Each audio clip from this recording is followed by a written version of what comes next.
بخاری میں ہے رسول کریم صلی اللہ علیہ وسلم نے فرمایا میری امت میں سے پئیں گے اس کا نام کچھ اور رکھ دیں گے، ان کے سروں پہ باجے بجائے جائیں گے اور گانا گالیاں والی گانے گائیں گی، اللہ تعالیٰ ان کو زمین میں دھسا دے گا۔ وہ پرانی بات ہوئی قوالی گایا کرتے تھے، آج باقاعدہ فلم میں کام کرنے والی بدکار عورتیں لال شہباز قلندر کی قوالیاں گاتی ہیں، نصرت فتح علی خان کی قوالیوں کو لڑکیوں نے گانا شروع، ان کی سیڑھیاں دھڑا دھڑ بک رہی ہیں۔ یہی اللہ کے نبی صلی اللہ علیہ وسلم نے فرمایا تھا ان کے سروں پر باجے بجیں گے، گانے گانیے والی گانے گائیں گی، ان کا انجام کیا ہوگا؟ اللہ ان کو زمین میں دھسا دے گا یا ان کو بندر اور سور بنا دے گا۔ قوالی میں ساز، گانے اور باجے کے بارے میں شرعی دلائل آپ نے سن لیے، مگر ماجرا ابتدا میں کیا تھا؟ قوالی کے ذریعے، خوش الحانی کے ذریعے اسلام کی دعوت کو لوگوں کے سامنے پیش کرنے کے لیے یہ راستہ کھلا تھا۔ تو اس کی حرمت اس لیے کہ اس میں گانا، ساز، ڈھول، یہ ساری چیزیں داخل ہو گئی۔ اگر یہ معاملہ یہیں تک رک جاتا تو شاید معاملہ چھوٹا رہتا۔ اب اس قوالی کے ذریعے اگلا قدم کیا ہوا؟ ساز، گانے، باجے تو ایک چھوٹی سی بات، اس قوالی کے ذریعے باقاعدہ کفر کی دعوت دی جاتی ہے، اسلام کی بنیادوں کو گرایا جاتا ہے، اللہ کی صفات چھین کر مردوں میں بانٹا جاتی ہے۔ آئیے قوال کی قوالی ہم آپ کو سناتے ہیں۔ وہ کہتا ہے، پھر قم باذنی کا پھر ماحول بنا سکتے ہو، میری بگڑی کو بنانے میں قباحت کیا ہے؟ آئینہ خانے میں تبدیلی بھی لا سکتے ہیں، قم باذنی کا پھر ماحول بنا سکتے ہیں، میری بگڑی کو بنانے میں قباحت کیا ہے؟ آپ کر چاہے تو مردوں کو جلا سکتے ہیں، پیروں کے پیر ہیں۔ پیر جیلانی عبد القادر، آپ قم باذنی، مردے سے کہتے تھے قم باذنی، میرے حکم سے زندہ ہو جا، لا حول ولا قوت الا باللہ۔ عیسیٰ علیہ السلام کو اللہ نے معجزہ دیا تھا اور وہ کیا کہا کرتے تھے؟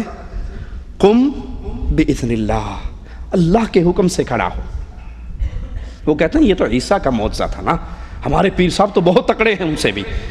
قم باذنی کا پھر ماحول بنا سکتے ہو، میری بگڑی کو بنانے میں قباحت کیا ہے؟ آپ تو چاہیں مردوں کو جلا سکتے ہیں، مردوں کو چاہیں زندہ کر دیں، قم باذنی کہیں اور قبر سے سارے مردے کھڑے ہو جائیں۔ پیروں کے پیر ہیں، روشن ضمیر ہیں، بغداد والے حضرت سب کے دستگیر ہیں۔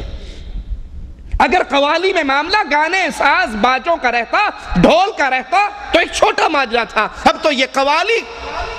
مجھے یاد ہے ایک دفعہ پاکستان میں سفر کر رہا تو اس نے گانے لگائے ہوئے، تو میں نے کہا بھائی اللہ سے ڈرو، یہ گانے حرام ہے، بند کر دیجئے۔ اس نے میرے کو دیکھا، اچھا مولوی صاحب، اس نے فوراً گانے بند کر کے نصرت فتح علی خان کی قوالی لگا دی۔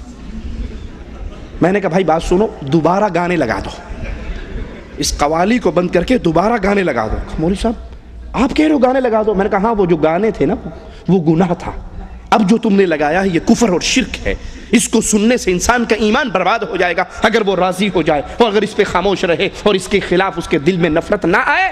یہ تو کفر تم نے لگایا، یہ تو میرے رب کو گالیاں دینے والا ہے۔ آئے گی اس کی قوالیوں کا ذکر، آگے آئے گا۔ تو اس قوالی کو دین کے نام پہ پیش کیا جاتا ہے جس میں اللہ کی توحید پہ وار ہوتے ہیں اور اللہ کی صفات کو پیروں فقیروں میں بانٹا جاتا ہے۔ پیروں کے پیر ہیں، روشن ضمیر ہیں، بغداد والے حضرت سب کے دستگیر ہیں، یہ سب کی مشکل کشائی کرنے والے ہیں۔ اب سوچئے، بقول قوال پیر عبد القادر جیلانی قم باذنی کہہ کے مردوں کو زندہ کرتے ہیں۔ آئیے ایک طرف قوالیوں کو رکھیے، ایک طرف عرش والے رب کے کلام کو رکھیے، ایک طرف مشرکین کے سماع کو رکھیے اور ایک طرف اہل ایمان کے سماع کو رکھیے۔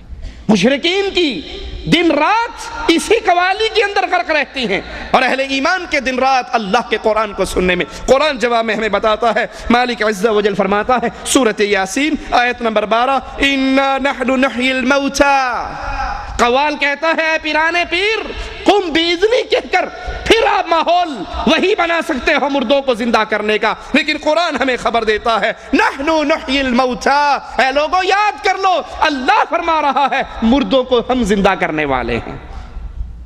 کفار نے آ کر کہا تھا ہڈی کو ہاتھ میں لے کر نبی کے سامنے کہ یہ ہڈی تو مٹی بن گئی، اس کو اللہ کیسے زندہ کرے گا؟ کہا جس اللہ نے تجھے پانی کے گندے نطفے سے پیدا کر لیا وہ اللہ اس ہڈی سے دوبارہ بھی پیدا کر سکتا ہے۔ اِنَّا نَحْنُ نُحْيِي الْمَوْتَى، مردوں کو ہم زندہ کرتے ہیں۔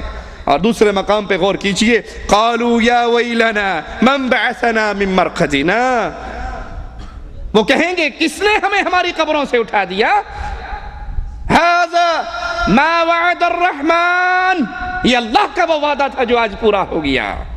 لیکن یہاں مردوں کو زندہ کرنے کی ساری اختیار اور کنٹرول ان پیروں اور فقیروں میں دے کر کہا جا رہا ہے کہ یہ مردوں کو زندہ کر لیتے ہیں، اور قرآن ہمیں اس کے انکار میں بتا رہا ہے کہ نہیں، مردوں کو زندہ کرنے والا اللہ ہے۔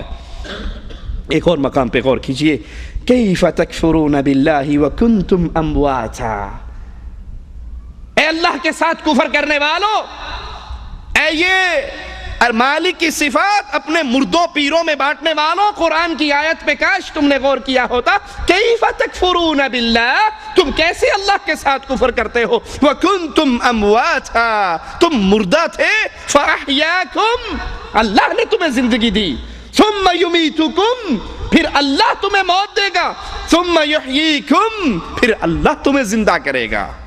موت دینے والا بھی اللہ، نہ پیر جیلانی زندگی دے سکتے ہیں، نہ پیر جیلانی کسی کو مار سکتے ہیں، یہ جھوٹ ہے تم لوگوں کے سامنے پیش کرتے ہو۔ کہا جی آپ نے نہیں ماننا، وہ جو ہمارے پیر صاحب تھے نا اسلام آباد والے، گولڈے والی سرکار، وہ گولڈے والی سرکار گولڈا اسٹیشن پر آئے تھے، ایئر گن ان کے ہاتھ میں تھی، ایئر گن انگریز کے ہاتھ میں تھی، تسبیح پیر صاحب کے ہاتھ میں تھی۔ پیر صاحب نے پوچھا اس انگریز سے یہ گن کیا کرتی ہے؟ اس نے لوڈ کیا، چھرا ڈالا، اوپر پرندہ بیٹھا تھا، نشانہ لیا، مارا، نیچے گرا، مر گیا۔ انگریز نے پوچھا یہ تسبیح کیا کام کرتی ہے؟ ٹرانسلیٹر تو تھا وہاں پہ کیا؟ اس انگریز کو پنجابی کس نے سکھائی؟ پنجابی کو انگریزی کس نے سکھائی؟ خیر چھوڑو اس کو، یہ تسبیح کیا کام کرتی ہے؟ کہا تو نے مار دیا نا، مر گیا نا، ڈیڈ باڈی ہو گئی۔ کہا ہاں۔ تسبیح پکڑی، اس کے اوپر رکھی، وہ زندہ ہو کے پھر پرواز کر کے درخت پہ جا کے بیٹھ گیا۔ سننے والے نعرہ رسالت، لا حول ولا قوت الا باللہ۔ اور مالک خبر دے رہا ہے ثم یمیتکم ثم یحییکم، اللہ تمہیں موت دے گا پھر اللہ تمہیں زندہ کرے گا۔ نہ پیر گولڑا زندہ کر سکتا ہے، نہ ڈولے شاہ زندہ کر سکتا ہے، نہ بغداد والا کر سکتا ہے، نہ اجمیر والا، نہ لاہور والا، نہ ملتان والا، کوئی زندہ نہیں کر سکتے۔ یہ خود مرے ہیں، اموات غیر احیاء وما یشعرون ایان یبعثون، یہ تو خود مردہ ہے، ڈیڈ باڈی ہے، ان کو اپنے اٹھائے جانے کا بھی معلوم نہیں ہے کب اٹھایا جائے گا۔ لیکن قوال صاحب کیا کہتے ہیں؟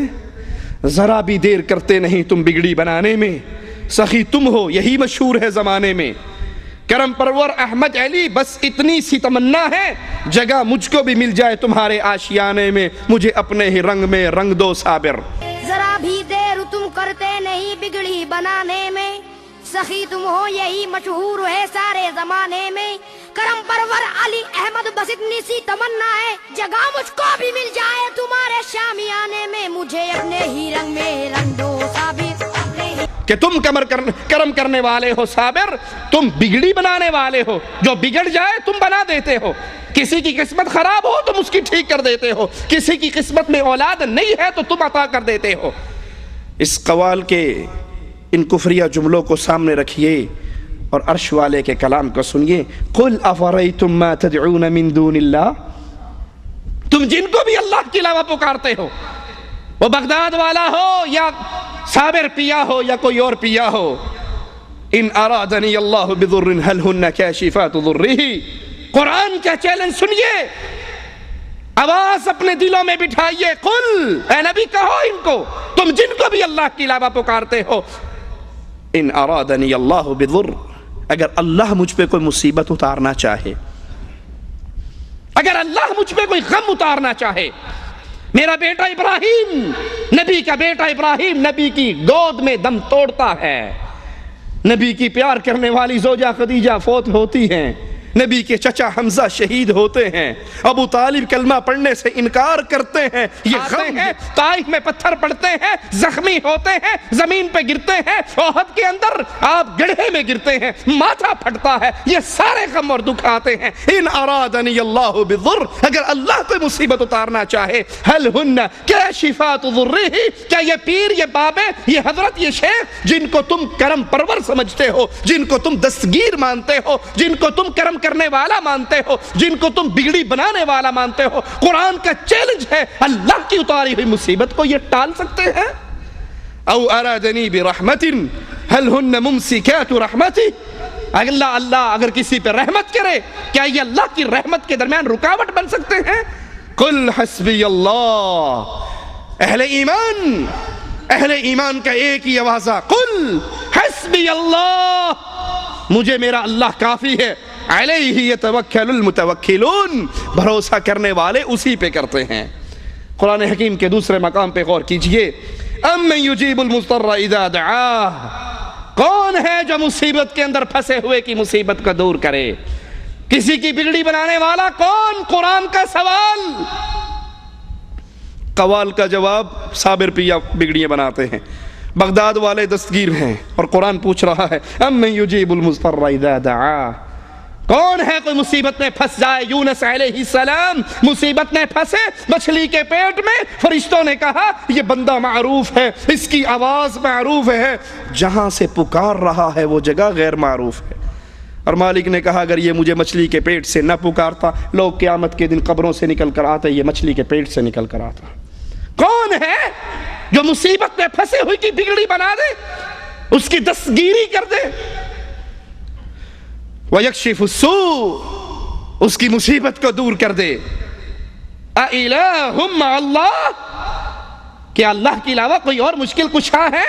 کیا اللہ کے علاوہ کوئی اور دستگیر ہے؟ کیا اللہ کے علاوہ کوئی اور کرم کرنے والا ہے؟ أَمَّن يَهْدِيكُمْ فِي ظُلُمَاتِ الْبَرِّ وَالْبَحْرِ، خشکی اور تری میں، اندھیروں میں سے تمہیں نکالنے والا کون ہے؟ غیر اللہ کو پکارنے والوں، پیروں کو دستگیر کہنے والوں، مولا علی مشکل کشا میری کشتی پار لگا دینا کی قوالی کہنے والوں، قرآن کی آواز پہ غور کرنا۔ امن یہدیکم فی ظلمات البر والبحر، تمہیں کون ہدایت دیتا ہے؟ وہ قوال کہتا ہے جی آپ نے وہ کفار مکہ تھے جن کی کشتی پھنسی تھی، انہوں نے اللہ کو پکارا تھا اور اللہ نے ان کی کشتی پار لگا دی تھی۔ اکرمہ نے واقعہ سنایا تھا نا، صحیح مسلم میں ہے، ہماری کشتی پھنسی، ہم نے اپنے لات و عزیٰ کو پکارا، کوئی نہیں آیا، پھر ہم نے مجبور ہو کے اے محمد صلی اللہ علیہ وسلم آپ کے رب کو پکارا، اللہ نے فوراً کشتی ہماری پار لگا دی۔ قرآن اس کا منظر بیان کرتا ہے فَإِذَا رَكِبُوا فِي الْفُلْكِ دَعَوُا اللَّهَ مُخْلِصِينَ لَهُ الدِّينَ، جب یہ کشتی ان کی پھنس جاتی بھور میں تو پھر یہ فوراً اللہ کو پکارتے، اللہ ان کی کشتی کو پار لگا دیتا۔ فَلَمَّا نَجَّاهُمْ إِلَى الْبَرِّ إِذَا هُمْ يُشْرِكُونَ، جب ان کی کشتی پار لگ جاتی تو یہاں خشکی پہ آ کے، امن میں آ کے پھر شرک کرتے۔ لیکن آج کے دور کا مشرک، اللہ کی قسم کھا کر کہتا ہوں، رب کے گھر میں کھڑے ہو کر کہتا ہوں، اس دور کے مشرک سے بڑا مشرک ہے۔ وہ کم از کم سختی میں تو اللہ کو پکارا کرتے تھے، یہ سختی میں بھی اللہ کو نہیں پکارتے۔ قوال کہتا ہے 2-4 سال نہیں، پورے 12 سال، 2-4 سال نہیں، پورے 12 سال ڈوبی ہی نو کو تارنے والے پیرانے پیر ہیں، روشن ضمیر ہیں، بغداد والے حضرت سب کے دستگیر ہیں۔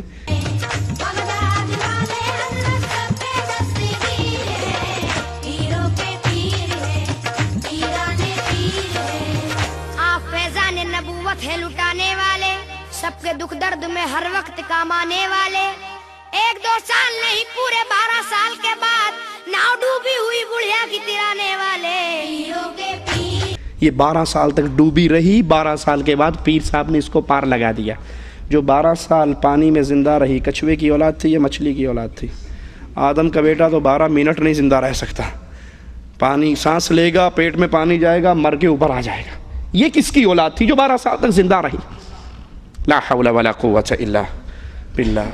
مالک ان سے پھر پوچھتا ہے کون ہے تمہیں اندھیروں کے اندر، خشکی کے اندر، تری کے اندر راستہ دکھانے والا؟ اِلَٰهٌ مَّعَ اللَّهِ، کہ اللہ کے علاوہ کوئی اور ہے؟ قوال پھر کہتا ہے خوشیاں میری قسمت میں رقم کون کرے گا؟ ہمیں خوشیاں کون دیتا ہے؟ غم کون دیتا ہے؟